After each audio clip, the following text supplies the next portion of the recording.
Was there a moment when you said, wow, this is bigger than I thought, or did you expect all in the season, where all the attention, all the articles, or whatever, just I don't know. I think when those three players signed with us in July, that this was not going to be a normal year. I've been there with Showtime, and Showtime never got criticized. If the Lakers and Magic and Kareem and Worthy were playing today and Showtime was out there, would that be tantamount to a celebration for 82 games? How they carried themselves, and they actually started the high fives. I don't even know what they were doing one time. So what are you guys doing? It's a high five, coach. Get with it. It's like Twitter back then. But yeah, I thought we were going to be in for a great ride, and there was going to be ups and downs, because I understand that happens in the NBA. And I think we had an incredible ride. I think the league had an incredible ride. I think our players did. Did not end the way we wanted it to. It was rather sad for all of us, but I am happy we have those three together, and we're going to put other guys with them, and Udonis and Mike getting healthy, that we could be here. And I'll say it. I'm not afraid to say it. We are going to be multiple contenders. Okay, I have no problem saying that. Okay. We will contend, and that's all it's about. And you got a team that can contend for, I think, for a championship. That's what you want, because then you got a shot at winning. Do you find people, players, like Mike Bibby, gave up a lot to be here for half a season. Have you talked to players who are lining up to come here, or there guys look at all the attention and say, I don't want to be part of that? Well, the first person you really have to look at is Mickey. Put up an awful lot to put this team together. He's done this for the 16 years he's been the managing partner here. Is that he's always wanted simply to win and put the best team together.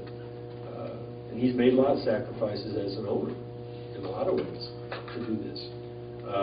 The players who decided to give up whatever they gave up to come together, I think they saw something very unique, in that they had a chance to win. Players are not stupid. They aren't.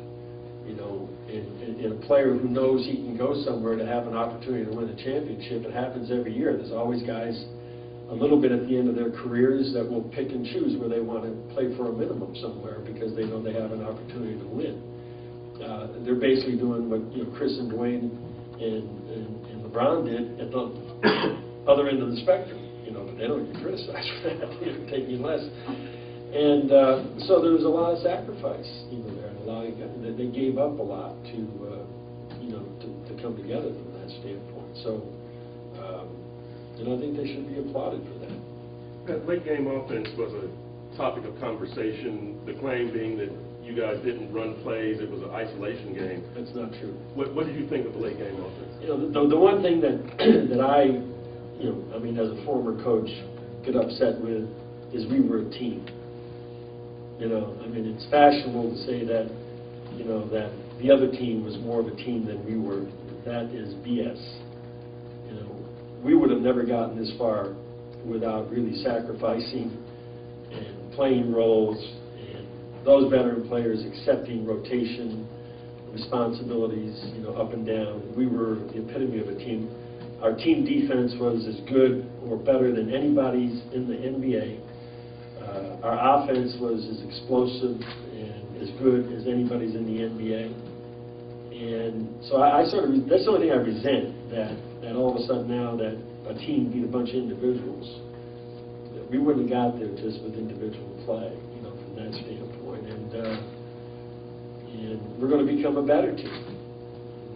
That's what it's all about. And so when it comes down to what you do in the fourth quarter was not born out of individual play. It was born out of how you got there all year long, and whatever tweaks you have to make in your offense or your defense, you'll make it based on what happened the year before. So we were a hell of a team, and I still think that. I don't believe that there's going to be a lot of teams that would want to play us in a 7-game series. And think that they can win 4 games. And that's how we're going to proceed forward with this team. Dwayne is. Last couple of questions, guys. Dwayne's approaching 30 now. He talks about it all the time. You've seen players evolve as they get older. What do you want to see from Dwayne so that he can continue to play at the level or close to the level he's been at for the last few years? I mean, consistency is what it's about for, players like Dwayne. Health, I mean, really has to continue to work on, staying healthy, and so that's almost going to an above the brain thinking from a conditioning standpoint to make sure that his ankles, his knees, shoulders, all those things that he's had problems with over the years, are stabilized and are strengthened, because it's all about him being on the court. He knows the game as well as anybody. He's got tremendous IQ for basketball, but it takes to win. But we also know that he's an explosive, to the rim scorer. And staying consistent with his medium range jumper, being able to continue to make plays. I think that Dwayne is the best defensive 2-guard in the league. When he wants to be, when he has to be, he has all these abilities, and so you got to use them all to take it to another level. And the same thing for LeBron and Chris. They got to use all these skills that might have been a little bit dormant because of the massive load they had to carry alone. They don't have to do that anymore. So they can spend more energy on a lot of things. So, a lot of thinking about next year for him, and also LeBron and Chris and Udonis and Mike, all these guys, a lot of thinking about, we got a year behind us under our belts, and this is what we'll do. Along those same lines, it seems like for LeBron, he had to get adjusted to not having the ball in his hands as much, and also initiating offense from the post. Where do you see that growth for him? As I said, he is a go-to player across the board. He's one of the most complete players in the game. And if you study the statistics, from layups, to short-range shots, medium-range shots, long-range shots, from an offensive standpoint, 3-point shots, the one area that we see that he doesn't take a lot of attempts from is the medium-range area, is the pull-up jumper from medium range. He's either dunking, he's either laying it up, he's either making shots on the fly, or he's taking long jumpers or threes. And that one little area we talked about, that's a different game. That's a catch-and-shoot game. And he's never been a catch-and-shoot player. And that's an off-the-dribble game, trying to find separation and raising and making jumpers. A lot like what Dwayne did when Dwayne really broke through. So, believe me, he's a good post-up player, and post-up play has to do with the number of repetitions that you give him in a game. He ain't just going to dive to the post and demand it, in a freelance situation. The post-up plays are usually called, and I'm sure there'll be more called for him next year. And so I think once you define where you want him to be and how you want to balance out his game for this team, I think he's a fast learner. It won't take long for him to get better in those situations. All right, correct me if I'm wrong, but there was a time with the Lakers in the 80s where you set those guys down and said, Kareem, it's going to be Magic's team at this point. Do you see that happening with these guys? I don't think I ever said that to Kareem. Magic told the story. I can't see that. Magic told the I think story. it's just, it was like, simply, passing the torch. Kareem knew it. I mean, in '85 he was 38 years old and he was the MVP against Boston. And so he knew that Irvin and James Worthy and Byron Scott, he knew that it was vital for those guys to get more involved in offensive play. Actually, we didn't start running many pick-and-roll plays with Irvin until 1986-87. It was always post-ups with Worthy catch-and-shoots and get 40 points in transition. That's how we played.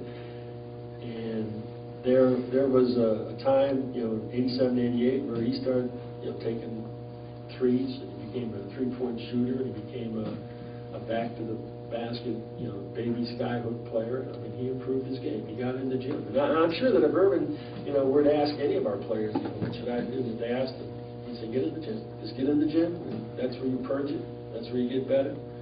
That's where you get your competitive things, settled, and you come back.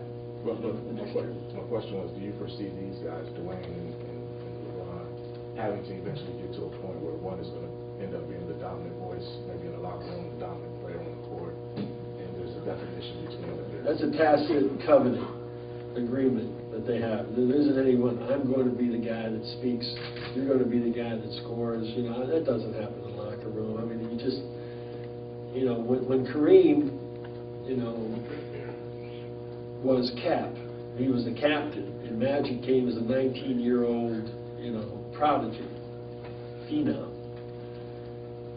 Kareem saw how good he was, and he also saw that he wore his emotions on his sleeve. And so, you know, Kareem was not the most vocal, but let me tell you, he was a leader. He was the leader of that team, and if anybody got out of line, he would let them know. He let him just go. He gave him his lead. And Magic's leadership was not the kind of leadership that would, you know, that would distort a team or create dissension. It was all good. It was about winning. He says, fine, I got another guy that can do all that, let all the media go to him and all that stuff. But there was it's a tacit agreement. It's a covenant that is created, you know, born out of respect for one another, and that just happens. And I think they have a good handle on it already in the locker room, and they have a good handle on it out on the court. It's everybody that's picking apart. And we're really just sort of picking everything apart down to the last little, you know, morsel of the carcass that I think sort of gets in the way. They got it right, they're going to get it better. Pat, a year ago, there was a whole different emotion around this team, and I'm sure around you as you were planning how to recruit or call. Could you talk, what odds were you giving yourself of signing all these guys a year ago? You know, when we went through the 15-win season and we planned for the future, we just, I mean, it didn't take a rocket scientist to figure out that 2010 was going to be a year where there were going to be some available players. And so from that point on, we simply planned to have the room. That's it. Just simply to have the room, not knowing who would take it. And so the fact that we created a platform and had the room, when we got to 2010, players could see that we had the room and they could decide from that standpoint. So I always dreamt it.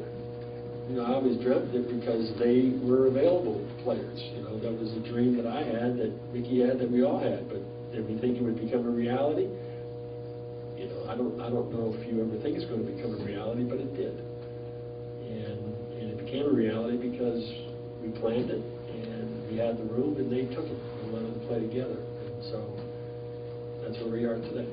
I feel great about that. And I feel great for the franchise. I feel great for the city of Miami because they get to watch these players every night. He gets read about them. And I feel great that next year we're going to, you know, be a contender. I believe we're going to be a strong contender, you know, to play for another title. And that's what the whole thing's about. Winning it, well, that's a whole other deal. You got to do that on the court. All right, guys. Okay, guys.